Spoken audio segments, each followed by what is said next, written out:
Nagaa Waaqayyoo isiniif haa ta'u, kam jirtu nagaa keessanii naguma. Waaqayyoof haa galatu baay'ee nagaa kooti.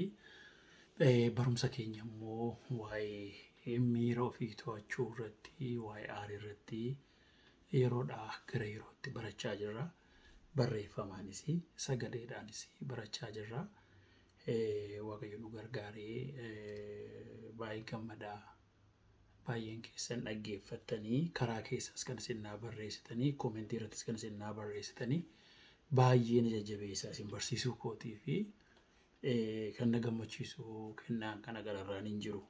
Baay'een keessan ittiin ijaaramtanii manni keessan ijaaramee hojiin keessan jireenya keessan ijaaramee dhuga ba'umsa baay'ee yeroo dhaga'u kana caalaa kan na gammachiisu hin jiru. Galatoomaan jedha. Waaqayyo isin haa eebbisu. Ammas immoo walii wajjiniinitu waa'ee makanaa ilaalla.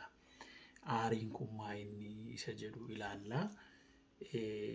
Keessa deddeebinee yoo ilaalle bu'aa qaba waan tokko shaakala namaa ta'a, shaakala gaarii namaa ta'a keessa deddeebinee ilaaluuni. Akka beektota kitaaba iskoolaarotaatti yeroo kaa'anii assessmentii isaan kaa'aniin jechuudha. Yeroo namni yaada isaa keessaa yookiin immoo loojikiin yaaduu dhiisee bahee imooshinaal isteetii keessa ta'uudha. Aariin ni jedhamu. Namni imooshanii keessa yeroo ta'u, miira keessa yeroo ta'u, miira baay'eetu jira. Miirri gammachuu jira. Yeroo waa tokko namaa ta'u, miirri gaddaa jira. Yeroo namni firri du'u yookiin waa tokko ta'u, akkuma kana kan nuti yaadne ta'uu dhiisuurraan, expectationii waan yaadnu ta'uu qabna ta'uu dhiisuurraan, yookiin immoo haqi tokko baduurraan dhugaan ta'uun irra jiraatu tokko akka hawaasaattis ta'e kan mootummaattis ta'e iddoo gadhiisuudhaan isa ofii keenya yaadnu kan dhuunfaa duwwaatu hin ta'in jechuu koota haqimaa jaallatelle jennee waa tokko bichaa waan sirrii hin taane tokkoof yeroo namni loojik yookiin immoo akka sammuutti raashinaali yaaduu dhiisee riizin aawut gochuu dhiisee yeroo namni miira keessa ta'uudha. Kanaafitu xinnoo ishee kan namatti dhaga'amu jira.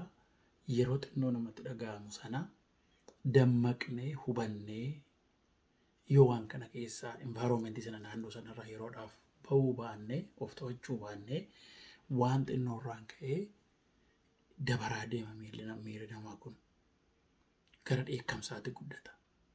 Amma yeroo aaru namni jireenya isaa qaqqabameetu fuula isaarraa beekama, jireenya isaarraa beekama. Itti dabalamaa deema. Waan haasaa jiru sanarraa yookiin waan ta'aa jiru sanarraa addan bahu yoo ta'e gara dheekkamsaatti achi ol dabala.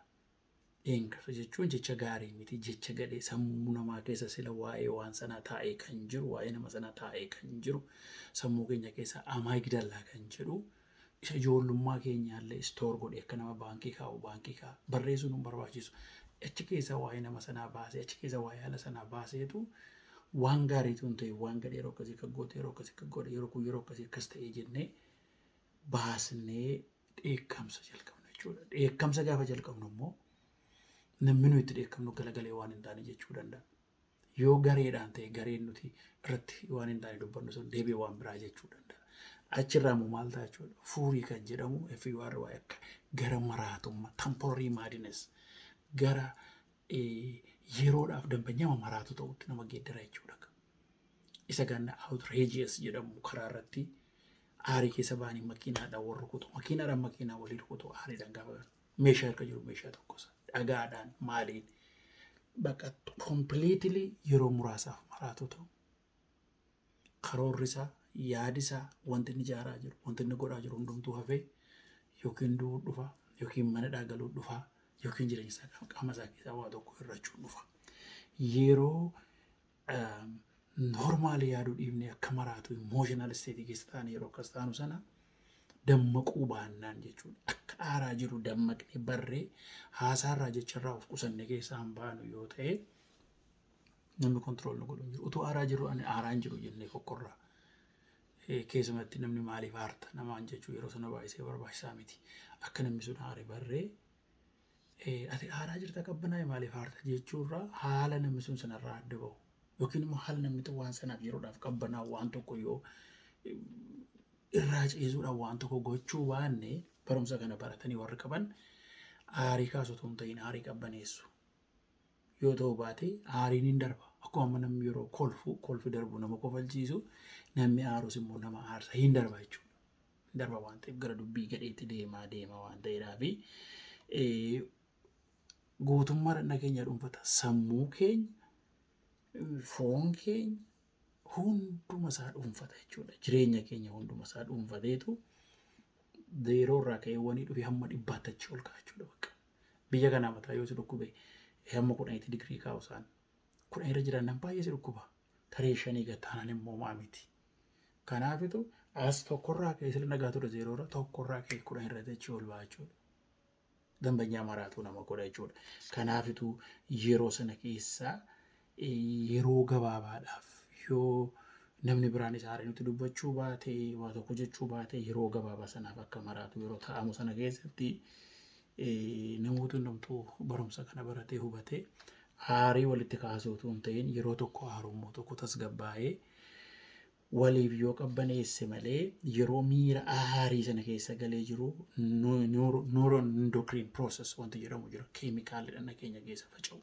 Adrenaaliin wanti jedhamu, cortisol wanti jedhamu jireenya keenya keessa faca'eetu lapheen keenya onneen keenya dafee akka rukutu godha. Irreen keenya kun akka inni waxxaramu godha. Keessi bakka hafuura keenya dafee hin jedhee ciccitaa lolii rukuti kan jedhudha. Meeshaan sirka jiraannaan tokkos dullaas ta'e rukuti dhagaas ta'e fuudhi bakka jira miti jedhi. Ati nama amanaadha nama amanaa miti hin jiru. Namni gaafa aarii keessa galu tarkaanfii fudhachuuti kan inni beeku. Yoommoo hin danda'u ta'e haalichisaa jedhe immoo baqadhuudha bakka baqadhuu sokki jedha. Tokko immoo waan godhan wallaalanii akka nama feentii bee firiizii ta'uunis jiraachuudha. Haalli tokko yookaan meeshaa nama tokko suuf keenyaa bira jiraate rukutuu hin danda'amu warri baqatanii hin jiru. Namni firiizii ta'uu danda'a akkasittiin waan ta'eedhaafi yeroo kolfinu yeroo taphannu sirootinoon wanti jedhamu jireenya namaa keessa keemikaalli faca'ee fayyaa keenya eeguu akkuma jiru yeroo aarru dhagna keenya keessa keemikaalli faca'u kun dhukkuba kan inni nutti fidu. Nama biraa miina jennee ofii miidhamaa deemna jechuudha. Foona keenyatu dhukkubarra bu'a. Gaafa foonni keenya dhukkubu immoo hafuurri keenyas dhukkubarra bu'a waan ta'eedhaafi sammuun keenya foonni keenya jechuun our bodies our physical bodies hunduma keenya jireenya keenya hundumaatu involve godha jechuudha. Waan sana keessa gala waan ta'eedhaafi dhukkuba guddaa keessa nu buusaa. Isa kana wanti nu yaadne yeroo hundumaa ta'a miti. Maaliifitu kun akkas ta'a jennee isa yaadnu sana nusutu jiraan sirreessuu dadhabuu dandeenya ta'a. Akkuma nagadeen dhibba buufadha yookiin immoo nagadeen miliyoonarii taatee kassaruun jiraachuu danda'a. Addunyaarra jira addunyaa cubbuudhaan guutuu keessa jira. Baradheen hojii qabadhadhee baratee bahee hojii dhabuu jira. Osoo deemaa jiru dhukkubarra bu'uutu jira. Addunyaa kana keessatti yeroo baay'ee isa nu yaadne miti kan ta'u. Isa nu yaadne ala expectationii keenya ala wanti yaadne baay'ee nurra gaha. Bukkeetti kana yaaduunis gaariidha. Garuu nan darba kana keessas nan darba jedhanii yaaduutu barbaachisaadha malee achuma utaalanii aarii keessa bu'anii waan baay'ee of godhaa deemuu gaarummaan qabu. Isa kana hubachuun baay'ee barbaachisaadha.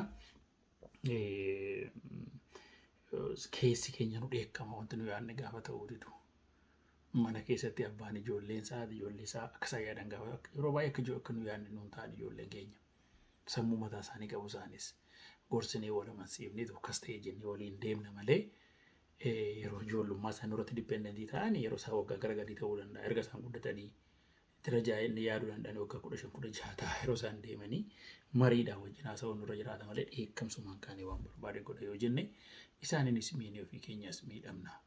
Kanaafi must akkas gochuus irra jiraata namaan jechuun irra jiraatu namni yaada mataa isaa qaba waan ta'eef you should do this must kana gochuus irra jiraata.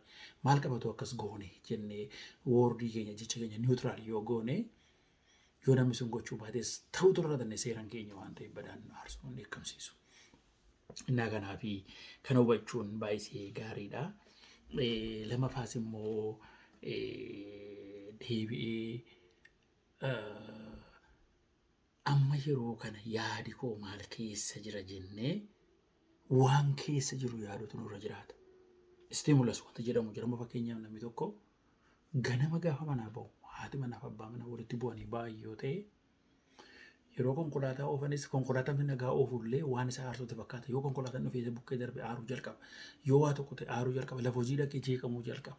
mana keessaa waan tokko jeeqamee beera waan ta'eef guyyaan isaa jeeqamaa oola waan isin dhufu. Aariirra oola wanti godhamu hundumtuu waan isa aarsuuf fakkaata.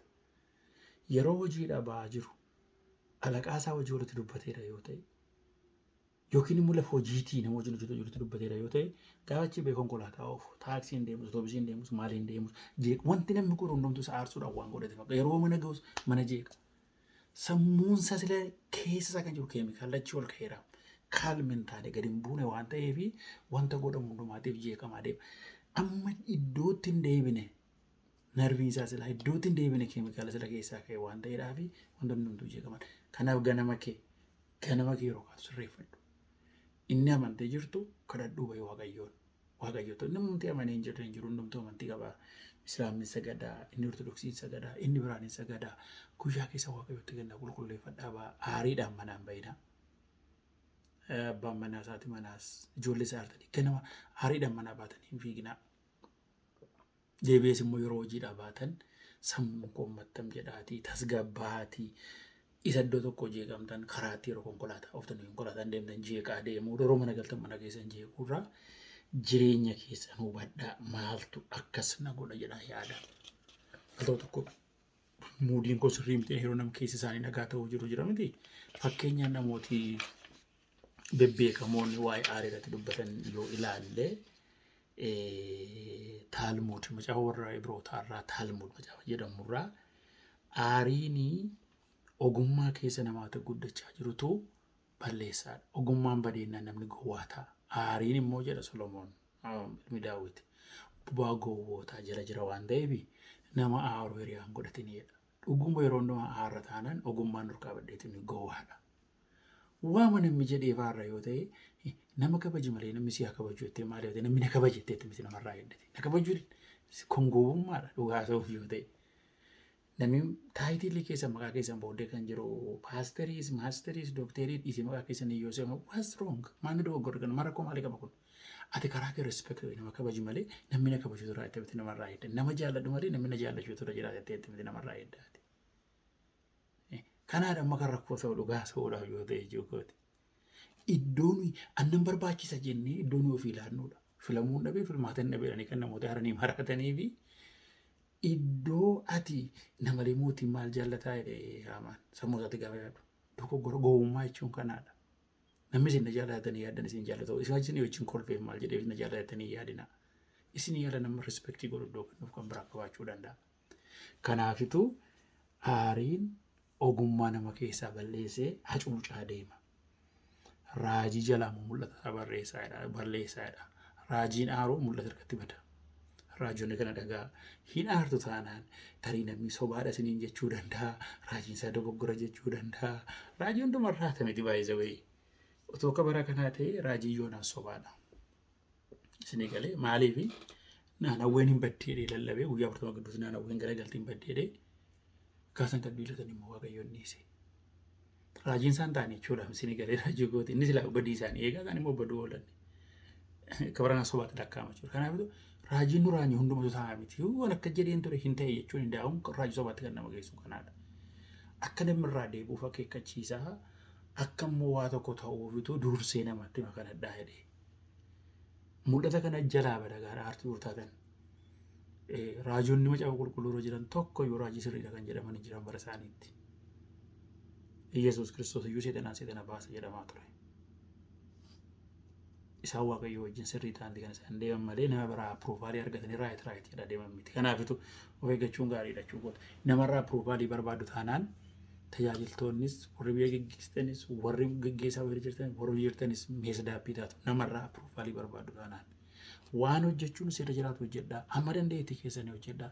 Namni siin jajuun daa'ima yeroo namni siin jajuuf eeggadhaa. Of tuulummaa isinitti galchaa baay'ee dogoggortu. Kanaafuu mul'ata nama harkaa gata. Macaafa fakkeenyaa immoo namni aariitti suuta jedhu. He who is slow to anger is better than the mighty. Namni aariitti suuta jedhu nama biyya bushu caala. Nama magaalaa bushu caala. Biyyan busha jedhee namni aaru gowwaadha gowwaan biyyan geggeessu. Balleessa malee. Ijoolleen mana keessaa aarii namatti kaastii biyya geggeessaa maal jedhee namni yaadu gowwaadha malee maaltu sana waldaa geggeessa hawaasa geggeessa hin waqqasamta kiritisaayiz godhu seetacha'u sirratti ka'u malee na jajjootee tamitti yaaddachuu yoo dadhabdee hojjettuuf iyyuu kanaafitu namni aariitu suuta jedhu haa biyya bulchu caalaa. Macaafa Efesoon keessa erga Efesoon keessaas immoo yeroo aartanii cubbuu hojjetanaa aarii keessatti aduun hin dheeneedha. Guyyaa fayyinaatti fayyittiin gad mallattee mana gurguruu sin gaddeen hin gaddiisina jedha aariidhaan waan hin taane dubbattanii waan hin taane haasoftanii. Kaatoo namni jedhamu immoo namni aaru afaan isaa banaa ijisaa garuu jaamaadha jedha. An angry man opens his mouth and shuts his eyes. Arguu hin danda'u waanuma isaa banee uummattu dhufe haasa'uu irraa kana fidan gaafa aaru. Waaqayyo namaa eegu. Horek namni jedhamu immoo dhiifama isa fuulduraa George G. Nathan namni jedhamu namni gaafa aaree miirri isaa kaka'ee qaamni isaa kun kaka'ee bakka bobbokokuu jalqabu sirriitti yaaduu hin danda'u yaada turu kabadaa jedha. No man can think clearly when angry. Horekin namni jedhamu immoo anger is a momentary madness. So control your passion or it will control you. Yeroodhaaf maraatu ta'uudha waan ta'eef utuu inni sin to'atin ati to'adhu. Malee si to'ate jennaanii maraatuu taata yeroodhaaf. Maraatuma kompiliitii jechuudha. Warri Naayijeeriyaa ammoo maal jedhu fakkeenya isaaniitii aarii keenyaatti si'a tokko iyyuu ari'uu hin dandeenyu jedhu. Waan tokko aariin keenya waan dabaluu hin qabudha. Warri Xaaliyaanii immoo aarii yeroodhaaf bakka boqonnaa gammachuu guddaa namni gaafa aaruu Ingiliffaan sodaatu Amaariffaan sodaatu nama guddaan sodaatu maaliin sodaatu waanumatti dhufe haadha ishee akka barbaade gadhiisa. Booddee garuu gaabbiinsaa gaabbii fixatee fixuu hin danda'u. Gaabbee fixachuu hin dandeenye keessa gala. Kaamus namni jedhamu immoo anger is quieted by a gentle word just as fire is quenched by water. Akkuma abiddi bishaaniin badu jecha gaarii gaafa dubbannu aariin hin bada aariin hin qabanaa jedha. Namni aariidhaan waa tokko jedhu isaan aarirraa kaa'inus waan hin taane gaafa jennu ati tajaajilaadha, ati amanaadha, ati maaloodhaan hin jiru. Bakka tokko namni aarii keessa galee Waaqayyoon beekaa Waaqayyoon beekuun hin jiru. Kanaafitu kan inni ittiin qabbanaa'u jecha gaariidhaan kan inni ittiin qabbanaa'uu danda'u. Gowwaan garuu kanan beekuu dhagaa. Will Rogers namni jedhamu immoo sabi yeroo hundumaa utaalee aarii keessa reeji akkuma maraatu aariidhaan utaalee biyyi lafaa bara kana aarii miti darajaa jahaffaadha.